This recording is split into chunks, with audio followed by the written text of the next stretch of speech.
The Lions have allowed more fantasy points to running backs than any other team and can be carved up in any facet of their defense. So the bottom line here, if you have Bengals players on your roster, you probably want to start them.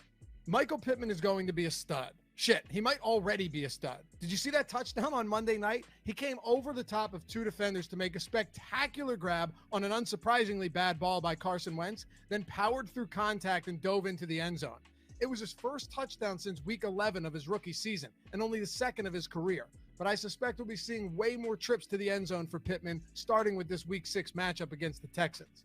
Houston's secondary actually hasn't been that bad, but they haven't exactly faced a murderer's row of passing offenses either. This isn't to say that the Wentz-led aerial attack for Indianapolis is anything special, but with a 31% target share and 48% of his team's air yards since week 2, Pittman makes for a great start on Sunday. He's seen 5 targets inside the 10-yard line over that span too, so from a volume and high-quality opportunity standpoint, you'd be hard-pressed to find many better options than Pittman given where you drafted him. This is an absolute must-win game for the Colts, who have fallen to 1-4 after a brutal schedule to start the season and an even worse loss to Baltimore in week 5. But the crazy thing is they aren't even out of it yet. Their schedule gets way easier, they're only 2 games behind the Titans, and their entire division stinks. Pittman has already been good. But look at Indy's upcoming schedule and tell me you don't want this guy on your team and in your starting lineup. I'd be looking to trade for him in any league where you can make it work and start him in every league in week 6. At this point, it's become pretty obvious. Leonard Fournette is the clear lead back for Tampa Bay. He's handled 67% of all running back carries and red zone attempts for the Bucs and has 24 targets on the season, of which 5 have come in the red zone. He's running 26 routes per game and is 6th among all running backs in receiving yards. Suffice it to say, Fournette has been pretty good and is the RB15 on the season. That could improve after Thursday night, though, when he'll likely run wild on the Eagles, who have been skewered by rushing attacks to the tune of 142 yards per game on a league-high 33.4 carries. So no, they haven't been terrible from an efficiency standpoint, but the Eagles simply won't be able to stop the Bucs this week, and Fournette should be a primary beneficiary. With an average of 16 total looks per game on one of the most efficient and potent offenses in football, Fournette should have every opportunity to produce. And Tampa has the second highest implied total on the week at almost 30 points against an Eagles team that's been slaughtered by the only 2 good offenses they've faced this season. Make it 3 on Thursday night. I'll keep this short, but I just wanted to help quell some of the fears about DeAndre Hopkins. Yes, it absolutely sucks that the Cardinals were able to move to 5-0 without relying on heavily utilizing Hopkins, but Week 5's win over the 49ers was very encouraging. Hopkins may still be without a double-digit target game on the year, but his 9 looks on Sunday were good for a 32% target share, given that Kyler Murray only had 28 targeted attempts on the day. Hopkins has run a route on 98% of dropbacks and has played 9.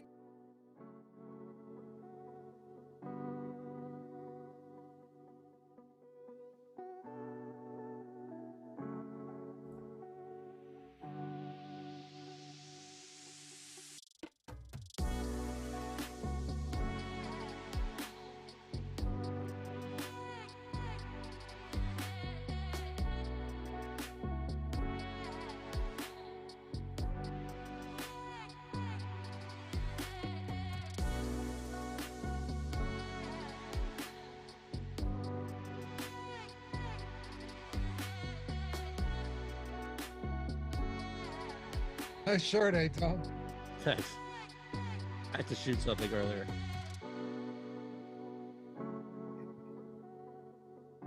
It's Friday. We appreciate you hanging with us. It's the Awesemo Fantasy Football Show on the Awesemo Fantasy Football Channel. It's myself, it's Lofty, it's Savoca in the house, the 3 of us. Chris is producing. And from last night to trying to break down all of the injuries, some that we know as the Nick Chubb news comes out minutes before we come on, others that we're just awaiting. A lot of Q tags, as Ben Rasa said earlier on the Awesemo Betting Show, and I'm sure you've heard throughout today, where we're just in this limbo period. But we have a lot of actual players and start-sit, sneaky starts as well to talk about. Last night, I know from a football standpoint, wasn't necessarily great from an Eagles fan's POV, but we'll put that to the back burner. How we doing, though? You know, as we hit week 6, 1 game in the book so far, so maybe some people got over. Antonio Brown with a monster night. I think a lot of AB people, owners or people rostered, AB, feeling pretty good. But overall, Lofty, Matt, how we feeling, heading into week 6? I'm undefeated in the C League, so I'll recuse myself right now. Yeah, I can't believe that. I cannot believe that right now. There's no luck involved in fantasy football. So, all right, a little credit to Aton over there. But I'm doing okay in there. I'm sitting at 4th place in that same league right now. But what can you say? It wasn't one of those quintessential Tom Brady primetime mid-season screw-ups. He was all business, and the Buccaneers were absolutely outclassing the Eagles all night. I don't know what they're doing with Miles Sanders over there, but they got a lot to figure out. Tom Brady and the Buccaneers offense, they don't. Absolutely. It blows my mind that you refuse to use Miles Sanders in that capacity. And I said this, I tweeted this yesterday, that I've taken plenty of L's on Miles Sanders from a fantasy standpoint over the past couple of years, but I stand by this being 100% volume and coaching related and 0% talent related. I mean, look at the guy. He's good. He's the most dynamic playmaker. The guy is good. He racked up almost 60 yards on 9 carries, over 6 yards per carry against that Tampa Bay defense. Sure, you could make an argument, oh, they were playing late in the game from behind, but no, he's good. And if you don't get him the ball, that should be enough alone to reevaluate Nick Sirianni at the end of the season. That's how frustrating it is. And as an Eagles fan, send him somewhere that people are going to want him, where they're going to use him, because you put Miles Sanders on a team where he's utilized, I'm telling you, he's going to be a not tier 1. Well, maybe, honestly, but he's clearly going to be an RB1. He'll be a top 12 running back in the right system on a team that actually appreciates what he's giving. And Aton, I told you, man, Quez Watkins can play, bro. Yeah, you're right.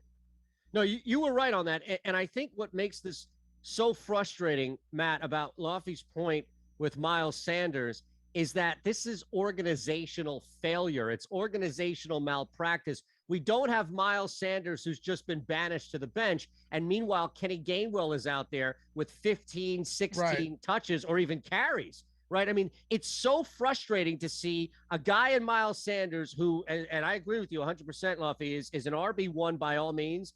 And then Kenny Gainwell, who should be like a sneaky play each week, somebody that you should be proud of drafting where you got him. And if it's DFS to season long, maneuverability there. And instead, I don't think you have to be an Eagles fan to appreciate our frustration, right, Matt? Yeah, well, first of all, for you two Philly guys, I feel for you. I'm sure the audience can feel the frustration from you two as well now. I want them to lose, honestly.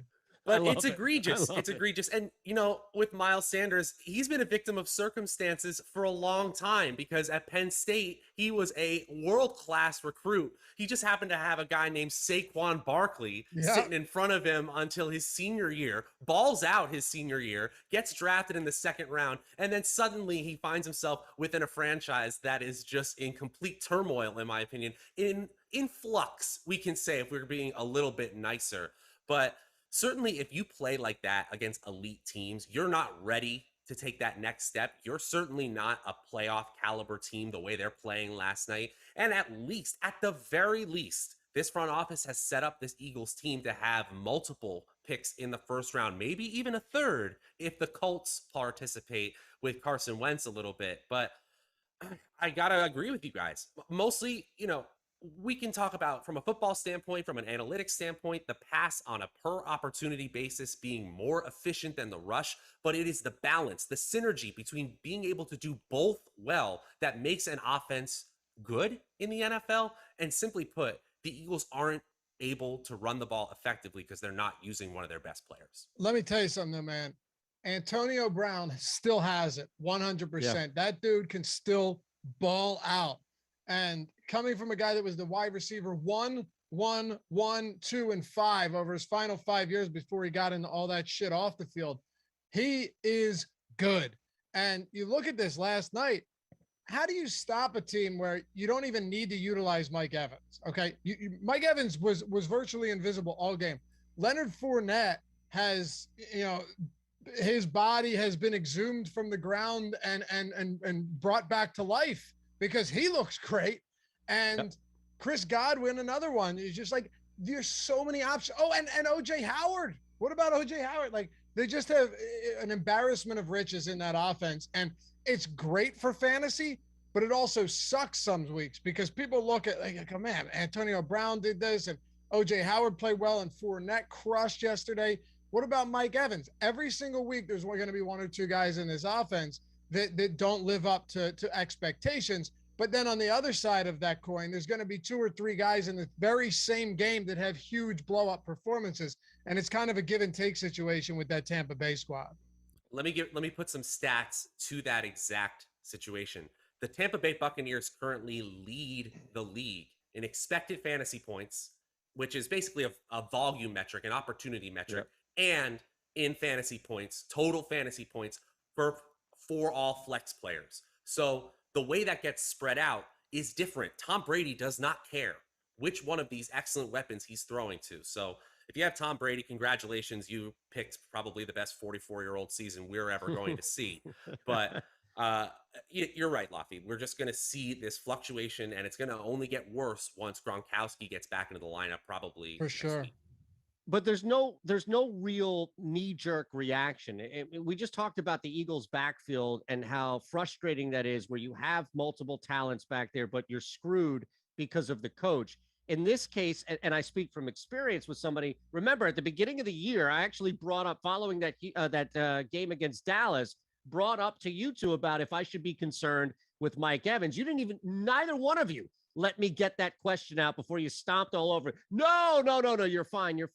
So it's kind of like this reality where if you're rolling with those three receivers, if you're rolling with Gronk at the tight end spot, you're stuck. But look how much it's going to pay off for you, probably more often than not, to where none of these guys, at least from the receiver spot, are going to end with disappointing years. It's just, all right, I go 10 targets, 12 targets, 8 targets, respectively, over the last 3 weeks for Evans. And then it's almost like you're guaranteed to have a dip no matter who it is. But there's no knee-jerk reaction here, right? There's no selling high on any of these guys, right? Here's the thing, and there's a lot of players that you can actually attribute this same sentiment to. You're drafting them with the understanding that there are going to be weeks where they just aren't the guy. Like that's just when you're on a good team, you're drafting them where there's going to be weeks that they're not the guy. Antonio Brown was the wide receiver 4 last week in PPR leagues.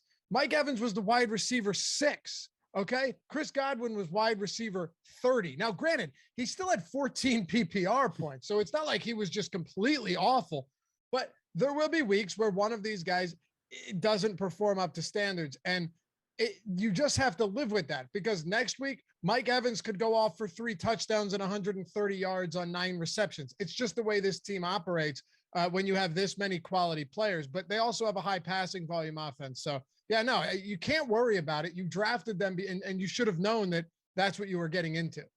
And Laffy, how different is that than the variability of just any wide receiver? Even number 1 wideouts on top teams have a lot of variability in their scores. We're not moving away from the variance in the Buccaneers wide receivers simply because it's more because their big weeks are bigger than other teams. That would be crazy. So we're just, obviously it's different depending on your format in season-long leagues. Yes, it is tough when your wide receiver scores under 10 points and you spent high draft capital on them. But ultimately, that stuff comes out in the wash with your big weeks, your points totals. You're going to be fine overall. You stay the course with a player like Evans every time. No doubt. And hey, one more thing on this game. Jalen Hurts had 115 passing yards and 12 completions and posted 27 fantasy points last night. Okay. 27. Garbage time or not, the guy always finds a way to get it done. Just for reference, if this were last week, he would have been the quarterback 7. If this were in week 4, Jalen Hurts, again, not a good performance. Jalen Hurts would have been the quarterback 8. Just go through the list. Like these are the type of numbers that you're getting from him. Even when he's playing miserable football, cannot complete a single pass. He would have been the quarterback 6 in week 3. You get my point. It is the definition of why rushing quarterbacks are cheat codes, because even though he can be dismal at throwing the ball, he is their primary goal line back at this point, and he's going to run, particularly when you're down. That has to be pointed out. Anybody worrying about Jalen Hurts, at least for season long, and I know Matt's going to talk dynasty here, and he should, anybody for season long, no reason to worry. Just let the man use his legs. Yeah, he doesn't go away. 100%. Yeah. Yeah, I like Lofty was pointing out, from a season-long standpoint, this is a stud. This is a top-end quarterback. You're probably not thinking about trading him at all unless you're talking about getting a Lamar Jackson, Patrick Mahomes, Kyler Murray type, and maybe even a package deal or something like that, because from a fantasy standpoint, he's playing out of his mind. But this is the definition of a player who is, in real life, not doing great on the field. And on the fantasy field, absolutely crushing it. And in those situations, I do look to make a deal if I'm in a dynasty league, because he has sky high value right now as a starting quarterback. And I'm not sure overall, the way he's playing or the way he played last night, that we're going to see him ultimately be a starter for a long time in this league. I hope so. I hope he figures it out. We've seen other Russian quarterbacks build on that accuracy when given time and given a good franchise around him. Josh Allen is the poster child for fixing accuracy issues a few years into their progression. But are the Eagles at this point in their, as I said, flux as a franchise, going to give Hurts that time? I don't think the probability is super high. So you can get a huge, huge package deal for him in Dynasty. I think it's worth exploring. It's a great point. We talk about that here in our area, Luffy, about the 3 first-round picks that the Eagles are going to have, and the likelihood that the owner here, as belligerent as he is, sees the shiny keys flashed in front of him. Trade for Deshaun, trade for Rock, trade for whoever it may be. Matt's right, where even us who watch this team week in and week out, nobody has any freaking clue if Jalen Hurts is going to be the starter next year, let alone as far as who would be the starter next year. So if you can get out and sell high, then why the hell not? Yeah, in Dynasty, yeah, I'd be banking on him not being the starter next year. And, you know, you go from there. By the way, Zach Ertz, Eitan, you kind of called this on our morning phone call today when we discussed the show. He couldn't have asked for a better landing spot. Oh, Guy plops down in the desert out there in Arizona on the lone undefeated team in the league right now. But I'm going to say this much, okay? And yes, Zach Ertz was traded. I'll tell you this much. I don't know how much it benefits him from a fantasy standpoint. People might be clamoring or champing at the bit to get Zach Ertz. All right, sure. You know, he had to compete with Dallas Goedert and just an overall erratic offense and shit play calling. But you have DeAndre Hopkins, AJ Green, Rondell Moore, Christian Kirk, Chase Edmonds, goal line back, of course, in James Conner, and a Russian quarterback in Kyler Murray. And how many mouths can you feed on that offense before they cannibalize each other? Oh, they already are. And we're seeing it with stats like expected fantasy points in Arizona. Players like DeAndre Hopkins, it's kind of middling. Now, we're not talking about like 100th, but he's in kind of the top 60 range among all flex players and expected fantasy points. And yes, he's overperforming a little bit. He's still DeAndre Hopkins, but I don't think any of them, AJ Green, Christian Kirk, Rondell Moore, DeAndre Hopkins, or now Zach Ertz, are going to ever see a consistently large target share this year. And here's the fact, they don't need it. We're burying the lead, though. It's all about the opportunity available to Dallas Goedert right now in this offense. Because even with the play of Jalen Hurts being all over the place from a real football standpoint, Dallas Goedert has a huge opportunity here. I actually wrote about this when I was writing up the matchups column for Awesemo this week, where if Zach Ertz and Dallas Goedert's expected fantasy points were to combine, they'd end up at 17.2 expected fantasy points per game. That would be number 1 among all tight ends in the NFL. That's PPR expected fantasy points. Now, I don't think that Goddard's going to see 100% of all of the tight end targets, but still, this is a lot of opportunity available for a tight end. So you might have just gotten a steal there. How much of that, Matt, do you think was predicated on, even when they were running, if it's 12, and even if he's the only tight end out there, how much of this was with Ertz being able to take advantage of not being a key focus of a defense like Dallas, even Goddard was, when Goddard's out there in passing scenarios. And look, you're on a different squad, and I agree with you wholeheartedly in Arizona, but Dallas Goedert hasn't been disappointing this year, but he also hasn't been lights out like I think people expected him to take that leap. I am concerned, and maybe that's the better word instead of wonder. I am concerned that more emphasis and more looks from a defense on Goddard may kind of keep him to where he is right now, which people may be okay with. I don't think he takes a step back, but I just wanted to gauge your kind of concern or reaction to that, knowing that Ertz has kind of been able to take advantage of not being as big of a key. Well, yeah, I think their defenses are worried most about Devonta Smith right now already. Personally, that's what I believe. So I don't know if Ertz going away really changes the landscape of the defense for a player like Dallas Goedert. You know what? I could be wrong, though. And they're running 12 personnel a lot less than they did in previous years. 2 years ago, it was almost 60% 12 personnel, 2 tight end sets, for anyone wondering. Last year, it was around 40%. This year, it's 20%. So they don't have 2 tight ends out on the field nearly as much as they did before.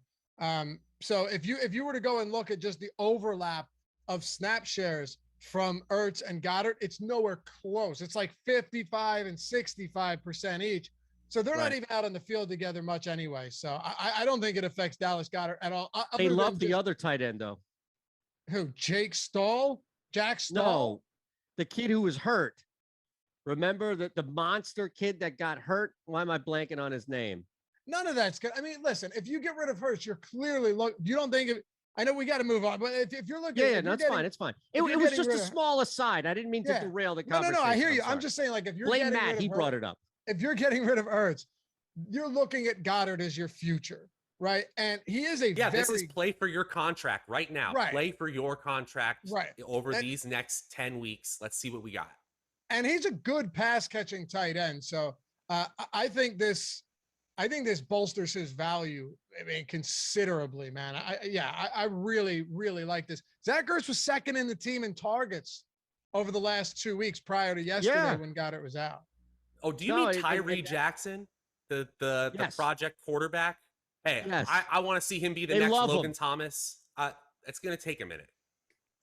They love him, Matt. I'm telling you. All right, let's look at Christian McCaffrey has been ruled out this weekend. Nick Chubb has been ruled out this weekend. So let's just start there with the running. Damian Williams, Dalvin Cook was back at practice, but the other 3 that I mentioned all out this week, as we know, for Carolina, Cleveland, and Chicago, respectively. So let's hit these running backs, these trio of running backs that are banged up. Looks like we can expect Dalvin Cook to play, so we'll back burner that for a second. But McCaffrey out. I don't know if you really anticipated him to play. Nick Chubb, probably the bigger one, especially when we look at the fallout and how that impacts Kareem Hunt.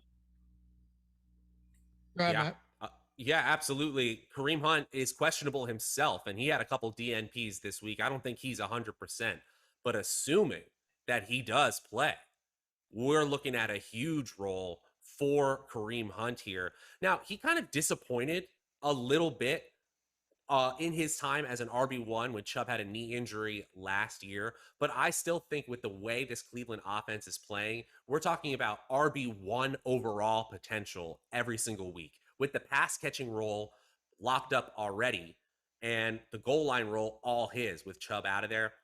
No brainer, especially an expected high total game against Arizona this week. Slot him in, RB1, absolutely. It's not even disputed right now. If I asked you, Eitan, where did Kareem Hunt finish last season at his position in PPR leagues, what would you say? I'd say he was the 18th or 19th running back. Okay. And where do you think he is this year? Well, I know he's got touchdowns, so that may offset. I'm going to guess he's top 20 again. Okay. Last year, the RB10. Okay. This year, he's the RB7. That's points per game? Yeah. Yes. So. Awesome. Well, total points. It wouldn't make a difference anyway because, I'm sorry. It would. He's the RB6 because Leonard Fournette's the RB4 after yesterday. So obviously he's got a full what that game. Eagles defense He's does got a to you. full game up on everybody, but Yeah. he'll probably still be in the top 10. So yeah, he going into week 6, Kareem Hunt was the RB6 this season. Finished last year as the RB10. Now, granted, in those games that Nick Chubb missed last year, Kareem Hunt was fine. He wasn't great, but he was good. But don't forget, do you guys remember Kareem Hunt's stats from when he was a starter in Kansas City? Off the charts. RB1 overall. Yeah. Yeah. In the NFL. Led the league in yards. If you look at his stats, and Matt, maybe you remember this. If you look at his stats from the season where he only played 8 games, okay? Unbelievable. Hold on. I'll tell you right now. It was, I think he had like 7 receiving and 7 rushing touchdowns apiece in 8 games. He was pacing one of the most absurd performances I've ever seen in my life. Kareem Hunt can still get the job done. And we really don't even need to spend that much time on him, but I did. Okay. So here you go. He played, 11 games. I'm sorry. 824 rushing yards, 7 rushing touchdowns, 378 receiving yards, and 7 receiving touchdowns. That's just preposterous at that point. And despite only playing 11 games, the guy still finished as a top 10 running back. He's going to be fine. This game could have a lot of points. Kareem Hunt is a top starter this week. Like, where would you put him, Matt? Top 10? Oh, absolutely. Absolutely. Because of the Cleveland Browns trusting the rushing game and just the running back game in general. Now, sure, you're going to see probably Odell Beckham a little bit more involved. They're going to use those 3 tight end sets. Last week, it was certainly all about Njoku. But yeah, I'm talking top 5 overall, just because it's almost a different story when Chubb is the one that's left alone versus Hunt, because with Hunt, we already know he's getting those goal line touches and those receiving touches. We're not really concerned there. But basically, they're just going to bring in spellbacks. With Chubb, they probably would just change the offense overall. Maybe I'm wrong here, but just we have seen so many games for Chubb where he doesn't get used in the receiving game. No concerns there. Yeah, RB1 overall is in the conversation every time he's in this role. Cade on the super chat, and we appreciate that, Cade. We'll take as many as we can, from start sits to just questions you have, maybe even a trade, as I see Carlos Manzo following that. But let's hit Cade's super chat out.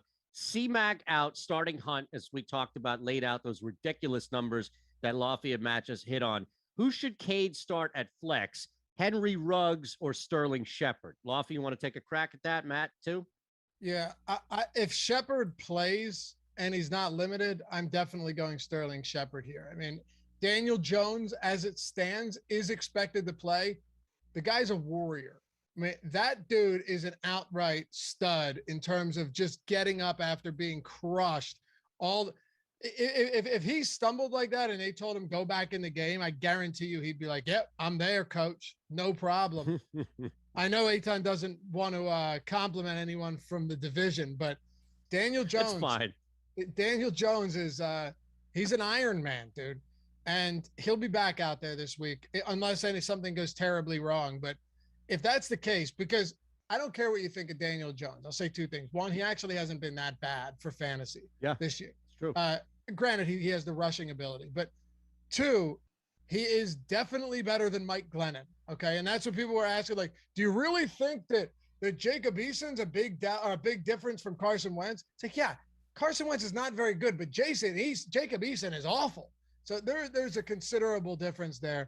And I'd say Sterling Shepard in this spot makes for a really interesting play. Another thing, too, is if he's in the slot, I think he probably avoids some Ramsey as well, which just makes it a lot easier. So possession receiver might not be a deep threat guy, but 10, 11, 12 targets, 13 targets in a game like this against the Ram where they're almost going to certainly be trailing. For me, I do like Shepard if he plays this week. Me too. Yep, it's easy for me. More expected fantasy points per game we've seen for Sterling Shepard. Yeah, there's a little bit more of a ceiling performance there for Ruggs, but I think a 20-point game is possible here for Shepard as well. We've already seen it. the Rams have a little bit better defense in perception than reality right now. They're just 16th in the NFL in yards allowed per pass attempt, ninth best in the NFL in points allowed per play. But that's really closer to league average than it is closer to number one. And that's what we also see in schedule adjusted fantasy points. They're right around league average. So with the higher projected and higher usage player, Sterling Shepard. So I wanted to touch on this because we were talking about Zach Ertz, and Carlos Manzo has a question, or really with Dallas Goedert as well. Carlos has Goddard season long, right? Offered Pitts for Michael Thomas. Just as Carlos was about to consider it, news comes out that Ertz is gone. The timing was amazing. So you know what? I misread that. I thought that there was a question there, but I think it was more just Carlos patting himself on the back. But that's fine because Carlos had a big win a couple of weeks ago. So there wasn't a trade question. We could move on. I apologize there. But can I hit on that real quick? Yeah, absolutely. I thought that there was a question at the end. I got caught looking at it and not reading through it. That's my fault. Yeah, no, I got you. I'm actually glad you brought it up because we should probably have mentioned Michael Thomas in this very show. The Saints have a bye week. The expectations were that after the bye week in week 6, Michael Thomas could return. Now, are there risks? Yes, there are. He might not be the same Michael Thomas. He might never get back to where he was. He might not be ready to return following the bye week, and it might take longer. But I'm not trading a guy like Pitts. I'm not trading for a guy like Pitts away from Mike to trade away Michael Thomas to get Pitts. I don't want to do that. Michael Thomas is the piece, right? That if you're someone that's willing to take on a little bit of risk, but wants to win your championships, Michael Thomas is the type of guy that can outright win your championships for you. You're talking about Deontay Harris and Marquez Valdez-Scantling and Adam Troutman, who isn't even getting any opportunities, and Lil Jordan Humphreys. I mean, these are the type of players we're talking about outside of Alvin Kamara on this New Orleans Saints team. If Michael Thomas comes back at full capacity, and he is the Michael Thomas, how about this? If he is 75% of the Michael Thomas from 2019, you have now slotted in a every week starter that is going to pay dividends every week, especially in PPR leagues, because those slant routes can't be stopped, man. I'm looking to trade for Michael Thomas in a lot of places right now for people that are just fed up with it and somehow haven't dropped him or don't know what to do. I just realized, what are you doing? If don't sell Michael Thomas now, right before he returns. That's what I'm saying. Right? The whole year, not now. Right? No, don't do it now. Like you held on to all this time, and now they want him. Yeah, right. Goodness. No, you sat through it. My goodness. No, absolutely. All right. As far as we also have here for Rashod Bateman making his debut at the end of that, we can touch on Dalvin Cook. But again, look, Dalvin Cook's playing. You're playing him. It's just week in and week out. Maybe there is something if there's a shade or a fade on Madison as a result of Cook coming back. But also between the two with Cook and what that means, ramifications for Madison, and also Rashod Bateman looking like he's making a first-round pick, making his season debut as well. Let's start with Cook, just kind of knock that out, and then end on Bateman. We'll get to some sneaky starts. Cook's not on the injury report, which is good. I'm assuming he's going to get more work than he did 2 weeks ago. I'm hoping that there is not some type of odd timeshare with Alexander Madison. But if I could put this in the simplest of terms, if you have Dalvin Cook on your rosters, you're just starting him this week, and you're going to have to bite the bullet. Yep. I think that's really where we can leave it. You must play him, especially because Madison also has an injury status coming into the weekend. Right. He may actually be the more banged up running back right now. What about Bateman on our way? Oh, I'm sorry. Yeah, with Bateman, hey, this is cool in the fact that suddenly the Ravens have shown this passing upside where, a first-round receiver, an alpha-type wide receiver, could do some damage in fantasy football right away. Are we getting out a little ahead of our skis by saying this is going to happen in game one? Yeah, absolutely. We've seen it happen both ways here. We've seen Justin Jefferson-type performances where these players hit really quickly, really within the first few weeks of stepping on the field. And then there are Jalen Reagor situations. There are Cordero Patterson situations where it takes 8 years for What a about first Mike round wide receiver. Williams? It takes time for some of these players, and it doesn't necessarily mean they're bad. But game one, no one has to be a scientist or a mathematician to tell you that's really early. Yeah. If you're in a deep league and you really need a flex and you've got a bunch of players on bye, then you plug Bateman in and hope that he plays. But do you see him really playing more than 30-40% of snaps? I have a trouble with that because they were about to activate him from the IR and then decided not to. So my guess is your 27th overall pick on a team that is already humming right now in the passing game, right? It's not like they're desperate for the production as it stands right now. Well, if Watkins can't play or if he's limited because of that hamstring, sure, then they kind of need it. I get that. But I'm saying, I don't know if you want to rush him in for a single game because you clearly drafted Rashod Bateman because of how they haven't been able to produce. They haven't been able to replicate their regular season success in the postseason. And one of those reasons is because if their defense gives up points, and we've seen this, and Lamar Jackson is forced into a lot of passing, right, to drop back on every down, they have not been able to sustain drives like that and win football games. That's why you draft a first-round wide receiver. So my guess is this team is playing for the playoffs. If it takes them a couple weeks to work Bateman into this, you still have – I'm not saying like Devin Duvernay is good or any of these other guys are particularly great, but you do have a couple guys that can rotate in and out if you wanted to give him limited snaps in his first week. Is it true Chad is saying that Watkins just got – Yep, if that's the case, then – the snap share, then the snap share argument I don't agree with. Then you're starting to say, hey, they probably need somebody. Duvernay will play just because he's a speedster as well, and Bateman and him can exist together in this offense. But exactly like you said, Laffy, basically the argument was because the Ravens were such a rush-heavy team, and they still are number one on Awesemo's game-adjusted rush rate that we have in our advanced stats tool on awesemo.com. The thing that changed here is that when passing every down, when coming back from a big deficit, Lamar Jackson is proving that he's able to keep this team afloat. And that changes our expectations for primary receivers. He's not going to be the number one right away, or it would be a very low probability event. But with Watkins out, hey, it's certainly not impossible to see him have a quality start in his first game.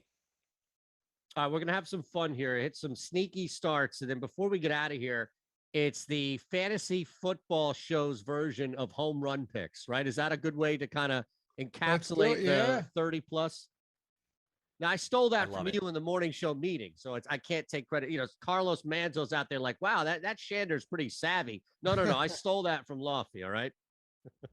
Let's start, though. I don't know if you starts did. No, it was because maybe Matt said it. It was somebody smarter than me. So both of you a little higher. Josh and it was Spags last year over on our DFS channel would do the 100 yards and a touchdown pick for the Live Before Lock show. Do you still do it, Matt, on Live Before Lock? You still do it, right? Yeah. So we'll do it from a season-long standpoint, the 30-plus club. This is not going to be easy to achieve. I mean, when we hit on some of these, there will be a plenty of boasting because none of us are allowed to go with Derrick Henry or anything like that. It has to be a good player, but not the elite of the elite. And while you're at it, right, if you're watching this after the fact, leave it in the comments. If you're in the chat watching now live, who is your one player to go for 30-plus points this week? Can't be Derrick Henry, okay? I don't want to hear Tyreek Hill. Great matchup. Give me someone that's good, but not the elite of the elite. And we'll see how everybody does when we come back after the week. I love it. Yeah, it's nothing better than Monday recapping and saying who was right, who was wrong, and bragging rights and everything from that. Speaking of which, hit that thumbs up button, please. If you haven't already, make sure you're subscribed here to the Awesemo Fantasy Football channel and hit that link in the description below. It's going to take you to Yahoo. You can sign up first. Check this out. First deposit, first paid contest entry. We're going to give you 1 free month of Awesemo Plus Platinum. You're going to get $10 site credit to mess around with and win some money there as well. Constantly using everything that we have on site on Awesemo up at Yahoo. And we're just going to combine the both of them. 1 free month of Awesemo Plus Platinum. All right, let's start with some sneaky starts here. Matt, take it away. All right. This is a little bit of a plug your nose and play option, but especially if you're in a 2 QB league, if you're dealing with some bye weeks in a very large league and there aren't a lot of options out there, I think you could do a lot worse than playing Tua Tagovailoa in his first game back in the London game at 9:30 Eastern time. Of course, make sure to get him in your lineup there before lock there. But playing the Jaguars defense is really what this is all about. The Jacksonville defense it's not quite Detroit secondary bad, but it's just about there. They're 29th in schedule adjusted fantasy points allowed to opposing offenses, 30th in points per play allowed, and dead last in yards allowed per pass attempt over their last 3 weeks. I was excited to see the possibility of Devontae Parker coming back. No, we'll have to wait another week for that, but we still got Jalen Waddle. They didn't look great last week, but at the very least, the Miami offense decided to get Myles Gaskin more involved in the passing game, and honestly, I think that's something they should absolutely do going forward, freeing up their first-round pick Jalen Waddle to do something than just get these short area targets. And while Gesicki was underwhelming last week, to say the least, he had 2 strong previous weeks, and just looking at Jacksonville against the tight end specifically, they're 30th in schedule adjusted fantasy points allowed to that position. I think there's a lot going for the Miami offense if Tua looks like his normal self. So I think you can do a lot worse than him this week. Okay. Thoughts, Lofty? You look like you were going to react. Maybe you were just taking it all in. It was that kind of that just look, surprised right? that both of you guys are going with quarterbacks, man. Who I wants did to this talk on about purpose. Quarterbacks. I have 2 to troll you on here. I even said that when you were up before you came back before we started the show, and it was just you. It was me, Matt, and Chris here producing. I mentioned that. I guarantee you, Lofty's going to say something. Here's how you pick a sneaky quarterback. You go to the waiver wire and close your eyes and click add. I'm kidding. I get what Matt's coming from for sure. And you know what? There are bye weeks this week. There are bye weeks. So, like, the thing is with streaming quarterbacks, once the bye weeks roll around, you actually have to focus on that a little bit more. No one's really streaming many quarterbacks weeks 1 through 5, but this week. Now, granted, I mean, I'm not necessarily sure you have the murderer's row of quarterbacks on buys, but I like it. Matt, where do you have? I'm just curious. Where do you have Tua projected in terms of rank for week 6? Let me look it up right now. That matchup. Yeah. It's bad. Like, I wasn't trying to set you up. I was honestly just curious. Yeah, like 24. Okay. 5. How much is the London game, the location, and more of a Thursday night scenario than a Sunday or Monday night? Sorry, what was that, Eitan? I missed that. No. That's all. I go ahead. Whatever you were going with is probably better anyway. Oh, just that. We're targeting defenses here. When we have quarterbacks on bye weeks, that's really all we're doing here. Tua Tagovailoa is not a player that I'm believing in long term. This is not an offense that I believe in long term. It's just playing the matchups. I kind of get Lofty's point here to just take a pick on your waiver wire. Like if you have a player like, I don't know, Matt Ryan, and you just need somebody for 1 week, I think you just play the defenses here, and Tua is probably available in a lot of leagues. Yeah, it's a matchups thing. I totally get it. I have something similar. I'm going to go Ricky Seals-Jones here at tight end. No Logan Thomas. Listen to some of these stats, okay? If you need a tight end, so tight end is a barren wasteland in many respects. George Kittle's already out, right? So I think they're on a bye anyway, but George Kittle was hurt. They are bye, yes. Yeah, Kyle Pitts being another one that's out. There's a number of guys that are either on buys or out, but not just that. The tight end position, even if you have like the tight end 11 right now, that doesn't necessarily mean he's a worthy starter every week, depending on his production, because it's so flat in terms of the production or projected fantasy points and really total fantasy points once you get past the big dogs. So I think Ricky Seals-Jones makes for a great streaming option this week, whether your quarterback is hurt or tight end's hurt on a bye, or you just need somebody better than what you have. Logan Thomas, when he went out, okay, since he went out, he played only 5 snaps in week 4. There have been 145 offensive snaps for Washington. Ricky Seals-Jones been on the field for 144 of them. All but one snap he has played since Logan Thomas went out. He's running routes on 86% of dropbacks, which is huge. And he's seen more than one red zone target, which is exactly what I'm looking for. All of that is great. But what about the fact that Ricky Seals-Jones is now going into a matchup against the Kansas City defense that is so atrocious that essentially anybody at this point can put up numbers against them? The Eagles did it, and they moved the ball easily. We saw how much they struggled yesterday. Any team that faces Kansas City right now is going to score. This game could be a legitimate shootout, and I think Ricky Seals-Jones could be that guy that gives you, 8 targets, a couple in the red zone, and you're feeling really good about it. So matchup, just the time he's spending on the field, give me all of that stuff. I love it. I have the quarterback.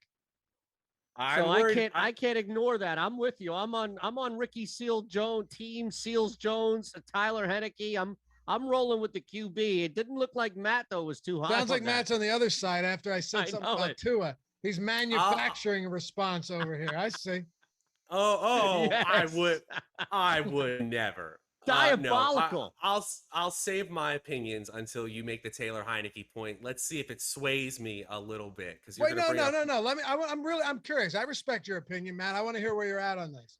It comes down to one player for me. If Terry McLaurin is not taking up space on that offense, I know this is more of an NBA term, but gravity is a thing in the NFL. And what we mean by that is defenders getting sucked naturally towards the best players on the field, and Terry McLaurin is hands down the best offensive weapon they have in Washington. No disrespect to Antonio Gibson, who can probably hold his own there, but if McLaurin is out, I'm out on this team.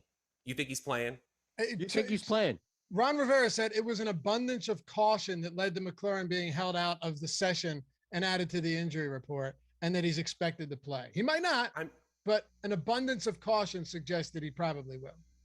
That's a big few moment. Oof. Okay, that's a lot better because I think the shootout potential goes way down if he doesn't play. They have nobody else. Like if no one else, if McLaurin is off the field, I don't disagree with that at all. But I do expect him to play.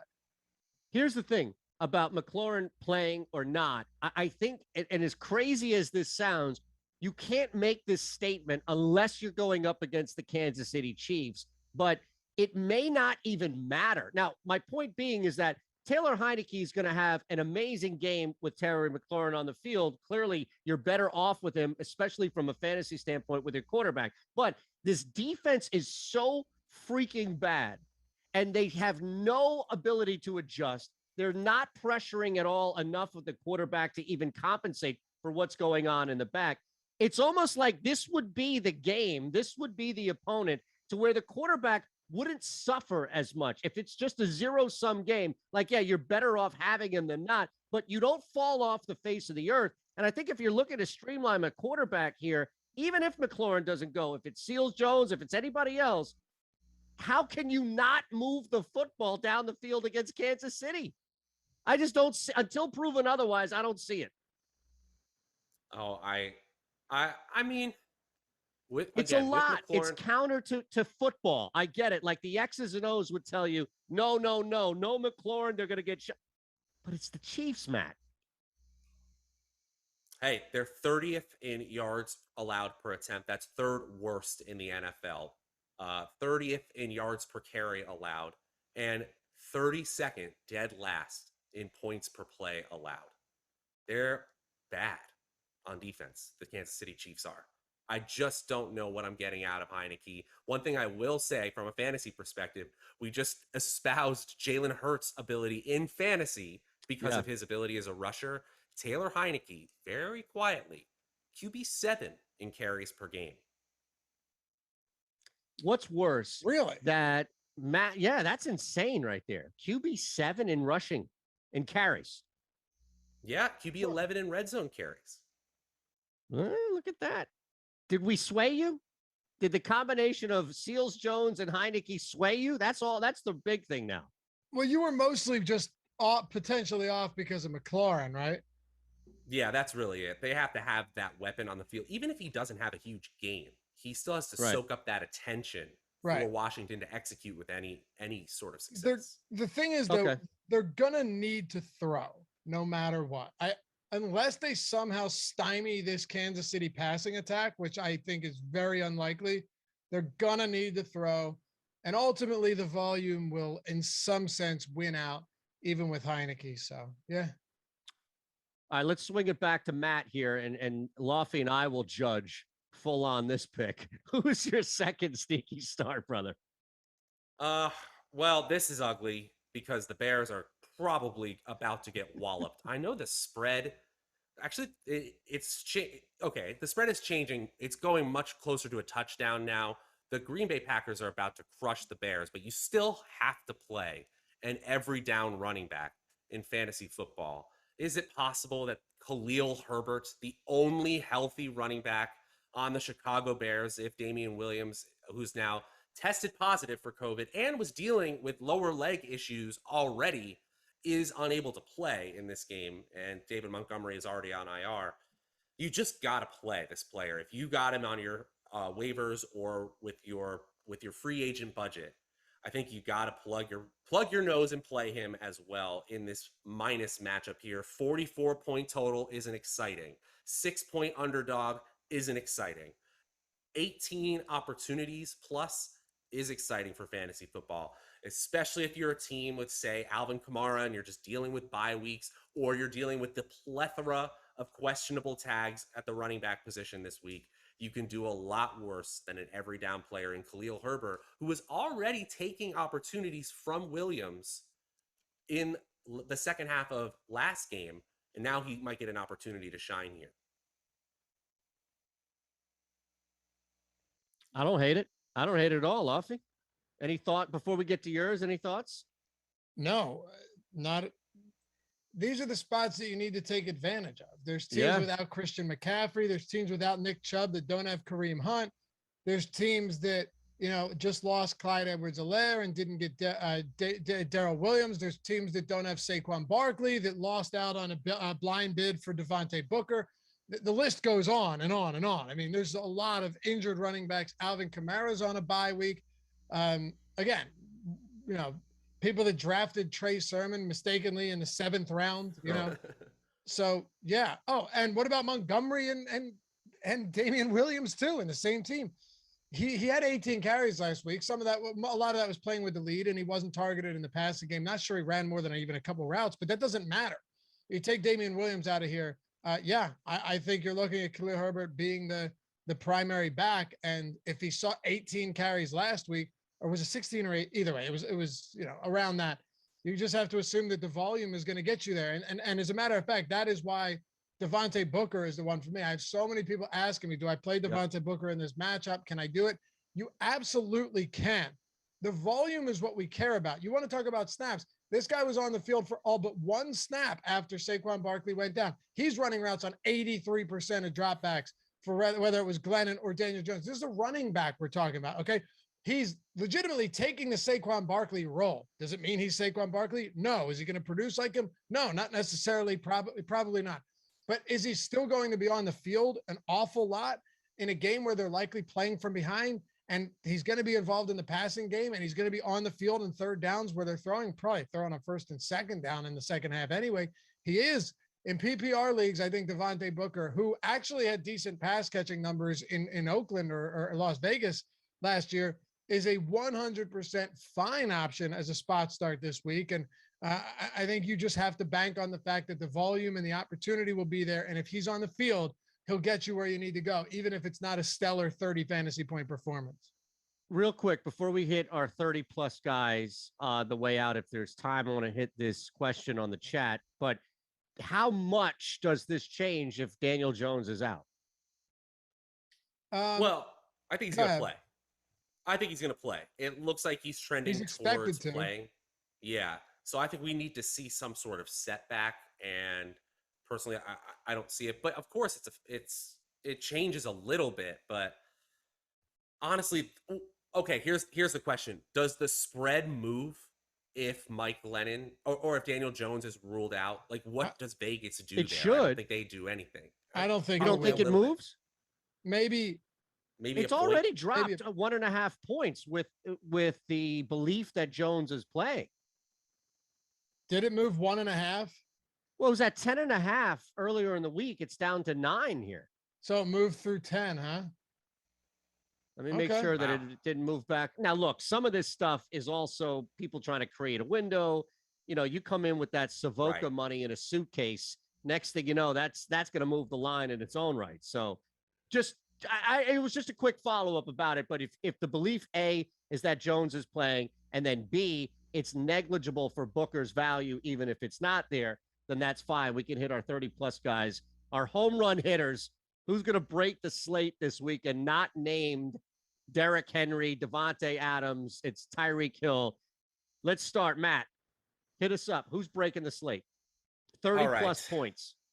Well, in the notes earlier, as we were getting ready for this show, I wrote just a much too easy answer, and I was chided by my co-host. You were you picked a guy who averages 30 fantasy points a week. Yeah, pick Devontae Adams to go for 30 points because he's the greatest receiver in the game right now. That's the end of that one. But I'm going to go a little bit further down the list here and talk about a player I've been nothing but impressed with over his first 5 games of his career in Ja'Marr Chase. I mean, what can you say? What can't you say about this guy? I mean, he completely destroyed these preseason narratives. We are never going to see an ADP dip because of preseason drops for a first round rookie ever again like this. We're never going to see I would say an accidental correction from the fantasy football market ever again, because we were just so wrong about this player. And now you're comparing, or people are comparing his start to his career to players like Randy Moss. And that's what's going to happen when through 5 games, you have a 22% touchdown rate. 22% of the passes headed his way have gone for touchdowns. That is absurd. Moss had 27. So again, he's on another planet. But against the Detroit Lions, against a team who's rivaling Kansas City in ineptitude on defense, 32nd, that's dead last in yards allowed per pass attempt and 29th in points allowed per play. If you're talking about the Cincinnati offense being more spread out because T. Higgins is back in the lineup, yeah, that's a possibility. But if you're talking about who on this offense can actually get you 30-plus fantasy points against a terrible defense, there's only one player, and that's Ja'Marr Chase. I'm with you. And if there's a guy that can get you 30 points and hasn't done it yet this season, it's Stefon Diggs, man. You might say, based on what he's done through the first 5 weeks, that I'm going out, I'm like the anti-Matt Savoca, right? But I see Matt nodding his head when I mentioned Diggs. Matt, this isn't even a bold take. Stefon Diggs is really good, and he's got a matchup this weekend against, or is it Monday night or Sunday night? It's one of the, against the Tennessee Titans. Like Monday night. This is the type of game where Stefon Diggs can absolutely explode. Tennessee's secondary has been highly inferior all season long. Stefon Diggs has still seen targets of, outside of last game where against Kansas City, insanely, they didn't need him. 14 targets, 8 targets, 10 and 10. He's just not finding the end zone. He hasn't had those huge explosive games yet. They will come. And on Monday Night Football, this will be the night where Stefon Diggs pops off 30-plus. I'm actually going to say 38 fantasy points for Stefon Diggs in week 6. Lock it up, boys. Woo! Absolutely love it. Amazing. All right, let me hit you with this on the way out. It's short. It's sweet. We'll remind you again about everything that we have going on here before we get out of here. But Jonathan Taylor, last 2 weeks, it's been a trade-off. Now, granted, I understand the 76-yarder comes on a screen pass, but the targets are there, even though the productivity wasn't 2 weeks ago, but the productivity was there on the ground, over 100 yards. You're going to see this Houston. I don't know if they cover that juicy 10.5-point spread, but I know they're going to be up. And Taylor involved in the passing game, Taylor involved in the ground game. It just, Carson Wentz fumbling in the red zone. This screams Jonathan Taylor saved the day. And that could be enough, especially you get him involved in the passing game with the targets at least there. Watch out. I'm not going to go 38, but I'll go over 30 for Jonathan Taylor. Okay. I can dig it. Jonathan Taylor's good, awesome. Man. Very good. Was that too chalk for you though, Laffy? Because he did have 2 big weeks. Oh, Matt, you think it's too chalky? No, I think you guys both took players who were drafted in the first rounds of fantasy drafts. While I had Devontae Adams, you're like, no, that's too much. I at least had a guy who, you had to have some conviction on in the 5th or 6th round to take. You're picking a guy who next year is going to be drafted in the first round of fantasy drafts. He's well on his way. Look, but in all fairness, I picked a guy who drafted in the first round, but has been wildly underwhelming up until this point.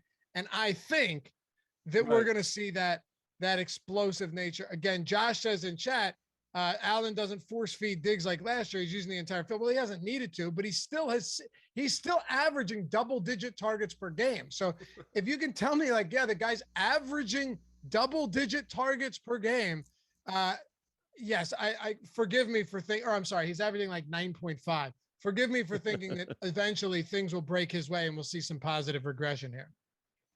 We appreciate everybody hanging with us at Draftaholic, at Lofty_D, at Shander Show for me. Thanks to Chris. Make sure you thank Chris in the chat for producing. Take advantage of what we have at Awesemo.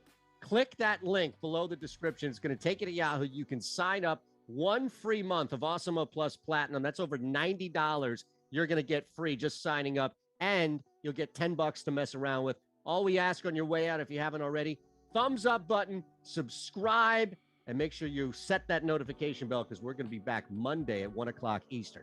For Matt, for Dave, for Chris, for you out there, have a great night, great weekend. Thanks for riding with us.